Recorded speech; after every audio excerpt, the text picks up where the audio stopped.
Bia ime të tregova se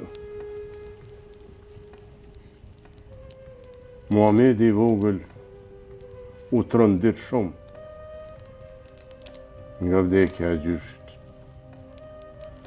Edhe prej se e morën në shtëpi dhe deri sa e dërguan të varri. Muhamedi I vogël qante po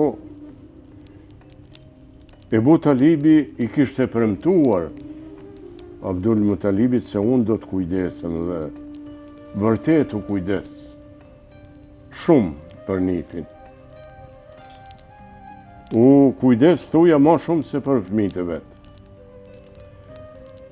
Ebu Talibi përveç angazhimeve që kishte në vend babës tij në Qabe, merri edhe me tregti, po ishte edhe një shkak tjetër që Abdul Muttalibi ja kishte lënë amanet Muhamedin e vogël, sepse Ebu Talibi dhe Abdullahi, babai I Muhamedit, ishin vëllezër. Prandaj ja kishte lënë amanet. Dhe vërtet, Ebu Talibi amanetin vazhdonte ta krynte, kujdesej në shtëpi, në fush, në kudo. Tregon një shërptore Ebu Talibit se Muhamedi I vogël ishte I bëshëm, pra ishte rrit shtati, qysh në fisin Benu Saed. Edhe kur ju kthente shërptoria bukë fëmijëve, ai nuk vrapante për marrë bukën, copën e bukës. Se natyrisht se atëherë buka është shtruar në sofër, edhe janë grumulluar fëmijët rreth sofrës dhe aty janë ushqyer. Po ndonjëri ma shumë ka marrë copën e bukës, tjetri është larguar. Mirë po tregon shërptoria se Muhamedi ka nejt edhe ka marrë veç aq sa I ka dhënë shërptoria. Edhe pse ka qenë me shtat I fort, ai asnjëherë nuk e ka përdor fuqinë e tij kundër tjetrit. Kështu kalojnë vitet dhe Muhamedi I bën 12 vjet. Ebu Talibi t'i erdhi radha me shku në Siri, me shku në Damask, për tregti dhe nuk dëshironte ta merrte Muhamedin e vogël, se e dinte se rruga ishte gjatë, do të lodhej. Mirë po, Muhamedi nuk mund të rrinte, po Ebu Talibin edhe I tha, duhesh me marrë me vetë, edhe gati edhe qajt. Edhe për kundër vullnetit ti Ebu Talibi e mori. Dhe u nisën rruga e gjatë, edhe duke kaluar, duke kaluar pran një kishe, karvani tregtarëve u ndalen për me pushu pak, se ishin të lodhur. Në atë kish, do të thotë, ishte si prift shia dhe ai qoj një njeri dhe ju tha me ma thirë karvanin sepse po du me ju kthy një drek. Edhe ju urdhnoi shërptorët për me përgadit dreken, njerëzit e gëzuar natyrisht u afruan afër manastirit, edhe tash ky pyeti se a kanë ardhur të gjithë udhëtar, të gjithë tregtarë. Dikush e tha se jo, një djalë 12 vjeçar është I fundit në rresht, edhe ende s'kam rrit. Ai nuk I tregoi askujt, po e pa Muhamedin 12 vjeçar, Ebu Talibin, edhe e pyeti, tha I kuj është kë fëmijë? Abu Talibi tha, është i imi. Prifti lujti kokën, tha më duket se ky fëmijë nuk e ka babën. Atëherë Abu Talibi tha, jo, nuk e ka. Është në kujdesin tim. Po, nuk e ka as nënën, i tregoj. Aha. E kam ditur, tha prifti. Pas dreke i qiti me një anë, Abu Talibin edhe Muhamedin e vogël, edhe i tha Abu Talibit, shiko, tha, kë djalë, atje në lugin e kom pa një re që ju ka nejt si hi e karvanit. Në librat e mi, është një tregim se thuhet vetëm profetëve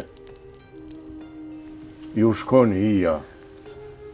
Prandaj thot, kam bindje se ky fëmijë do t'jetë profet, edhe në librat tonë tregohet se të krishterët edhe i dhujtarët do t'a kenë së shpejti një profet. Edhe mu më duket se ky djalë do t'jetë profet, prandaj duhet të kesh kujdes me te. Abu Talibi shkoj me habi. Mirë po prifti ja shpaloj këmishën. Ja shpaloj këmishën e Muhamedit vogël, edhe ja pa një shenjë sa veze e plumbit. I ra krabe e tha, ky do t'jetë, kujdes, do t'jetë profeti juaj i ardhshëm. Kështu Abu Talibi e mori Muhamedin, vajtën në Damask. E kreu tregtin shpejt e shpejt, se megjithatë kishte frikë mos ndonjë njeri tjetër e merrte vesh se ky do të jetë profet, edhe mund t'i bëjë ndonjë të keq. Kështu që me shpejt u kthyn në Mekë.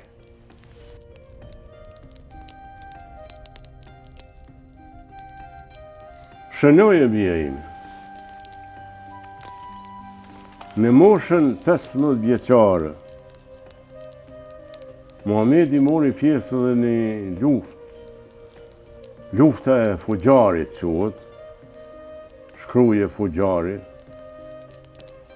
Aty Muhamedi si 15 vjeçar nuk ka luftuar drejt për drejt.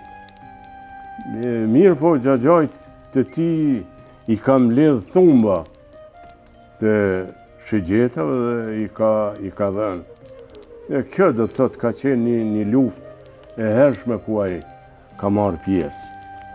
Atëherë në Mekë kanë jetuar do të thotë njerëz të ndryshëm të cilët janë kujdes për mirëvajtjen në qytet, janë kujdes për varfërit dhe edhe kanë kriju një lidhje të ndershmeve ku në atë tubim ka marrë pjesë edhe Muhamedi si i ri, edhe xhaxhai i tij do të thotë vllai i Abu Talibit, Zuberi. Ma vonë pejgamberi do të thotë këtë lidhje e lavdron edhe se aty janë betu të gjithë këta që mi unë ndihmu të varfërve, nevojtarve. Po edhe kur është bë, pejgamberi ka thonë se unë jam shumë i kënaqur që kam marrë pjesë në atë betim, edhe do t'isha shumë i kënaqur që edhe sot nëse del dikush dhe krijon një lidhje të tillë, unë do të bashkohesha me ta me gjithë sejf. Gjatë gjithë jetës e tij, edhe si i vogël, edhe ma vonë, edhe si i rritur, Muhamedi ka qenë një njeri që ka dashur njerëzimin, ka dashur përparimin e njerëzimit dhe natyrisht shokëve dhe gjithë fisit e tij Kurejsh, në cilin është rritur natyrisht me halë, me derë të mëdha që ka pas ajo kohë në Mekë. Besoj se nuk e lodhë, po koha është, shko dhe pusho. Nesër mbrëma vazhdojmë me tregimin tjetër. Natën e mirë, bija ime. Natën e mirë, baba.